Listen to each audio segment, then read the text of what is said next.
Hey, how's it going, guys? Mr. Boss for the win here, and in today's Grand Theft Auto 5 video, I'm going to be talking to you guys about all the new features, changes, and updates that have been added in the Gunrunning DLC with title update and patch 1.40. So I'll leave a link to this post in the description if you want to read everything for yourself. We're going to be going over the main highlights today and everything you need to know about what has been added into Grand Theft Auto Online. So as far as new content goes, the first and probably the biggest thing is bunkers. So players can now purchase a bunker from the Maze Bank foreclosure website, and bunkers can be customized with a choice of add-ons such as a personal quarters, a shooting range, a gun locker, and transportation. Now, upon purchasing a bunker, a VIP, a CEO, or an MC president will gain access to the gunrunning business. So it isn't anything that competes with the CEO or the biker stuff. It's something that any of them can do, which I thought that note was really interesting. Now, speaking of the gunrunning business, that is managed via the Disruption Logistics website on the laptop inside the bunker, and it allows players to resupply and sell the weapons generated by their gun-running business, and the Distribution Logistics website is also used to manage bunker staff, research, and buying bunker upgrades. So very similar to what you would use the Executive Office computer for and the MC laptop for. So that's pretty cool. Now, moving on, we've also got the Mobile Operations Center. It's a truck and trailer property that can be driven in free mode and can be purchased once a player owns a bunker. Now, players can customize their MOC with a choice of truck cab, trailer bays, and interior color. Now, the MOC trailer has space for 3 different trailer bays, which can be filled by one of the 5 following. So you can have 3 out of these 5. A weapon workshop, which gives players access to the 6 new Mark II variants of existing weapons and over 80 new Mark II personal weapon mods. The Weapon and Vehicle Workshop, which is a bay that includes the weapon workshop and a vehicle workshop that is used for modifying and weaponized vehicles. Now, this uses 2 out of the 3 available bays, so you won't be able to cheat the system here, but it is a little bit different.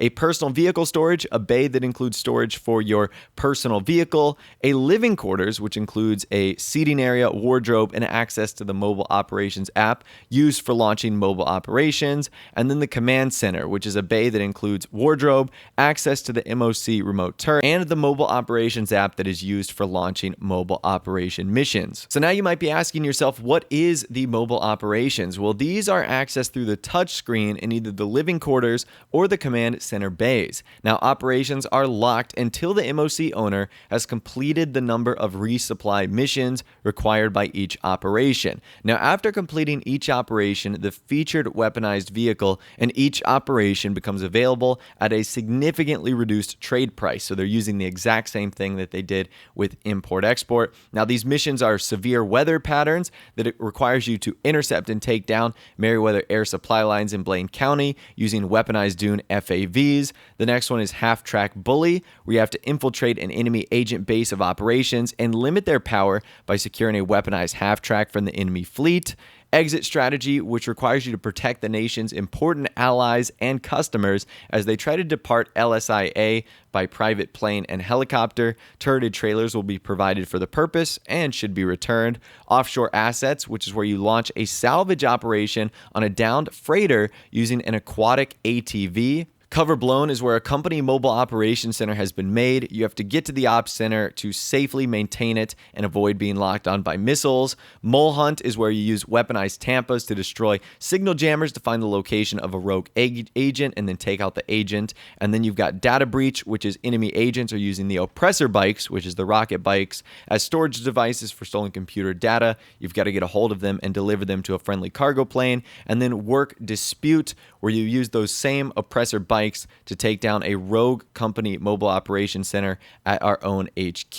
So needless to say, those vehicle missions sound awesome, and if they're anything similar to the special vehicle ones we got with import-export, I would imagine they're going to be a lot of fun. We also got 6 new weaponized vehicles that have been added to GTA Online, which include the Heavy APC, the BF Dune FAV, the Bravado Half-Track, the Pegasi Oppressor, the Declasse Weaponized Tampa, and the Vom Fair Anti-Aircraft Trailer. So those are pretty cool. Now, the following weapons can also be upgraded to Mark II variants. That includes the pistol, the SMG, the assault rifle, the carbine rifle, the combat MG, and the heavy sniper. There's also been new ammo types that have been added for the Mark II weapons and can be equipped at the weapon workshop of an owned MOC once unlocked via research. Now, these rounds include tracer rounds, which show bright visible markers matching the weapon tent, incendiary rounds, which have a chance to set targets on fire, hollow point rounds, which increase damage to unarmored targets, armor-piercing rounds, which increase penetration of body armor, full metal jacket rounds, which increases damage to vehicles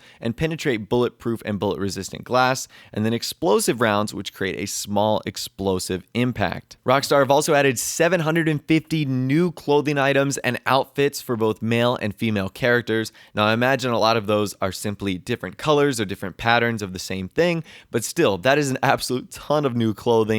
There's over 30 new tattoos, 2 new hairstyles have been added for both male and female characters, and then they've added a bunch of new features and updates, which we're going to talk about right now.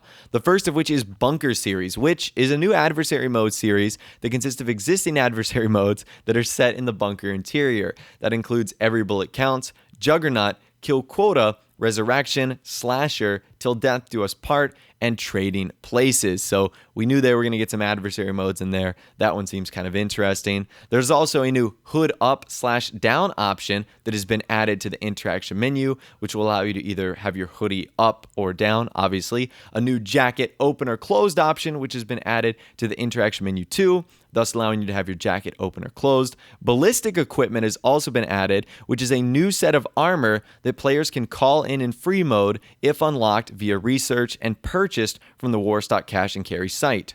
So the ballistic equipment is basically the massive Juggernaut armor, so that's going to be a lot of fun. Now, in order to become a VIP, players only need $50,000 in their bank account. Previously, this amount was over $1 million. New Emcee and Ceo Outfits have been added to Grand Theft Auto Online, and multiple special race props have been added to the Director mode. And as always, with updates like this, Rockstar have made a ton of general and miscellaneous fixes for the PS4, Xbox One, and PC.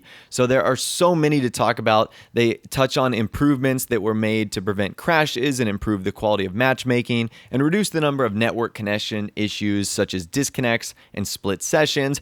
Again, working on the servers is always something that I believe is encouraged. Because the last update was Special Vehicle Circuit, there were a lot of things fixed with like the GP1 and the Infernus Classic and the Turismo Classic and the Rustin, just because that was the last update and this was the first chance for them to really fix something like this. So there was a ton of issues like that. They fixed a ton of issues with a lot of the businesses that we've been doing, like the biker stuff, the clubhouse, the CEO office, the vehicle warehouse. They're still working on a lot of fixes and stuff like that. I will leave a link for everything in the description. It would be way too long for me to touch on everything that they have mentioned in this video. I'm sure you guys will be able to read it yourself, find something that more interests you or you've experienced as more of a personal problem. So like I said, I'll leave a link to that in the description so you can check it out for yourself. Rockstar have also posted a new newswire, which is Grand Theft Auto Online Gunrunning now available, which basically recaps everything that I have stated in this update so far. They talk about the weaponized vehicles, they talk about the Mark II weapons, new clothing, tattoos, and haircuts. But one thing that the patch notes didn't mention is bonus unlocks, discounts, and more. So Rockstar have given us a couple bonus unlocks. One of those include a new white Hawk and Little hoodie, which can be seen in this photograph right here, and also an in-game version of the Rockstar Class of 98 t-shirt that was recently added to the Rockstar Games warehouse collection. So the shirts that they're putting on their website are ones that they're putting in-game too, which I actually think is pretty cool. And they also talk about discounts that are going on this week, yet they say to go to their social club page and nothing is currently there.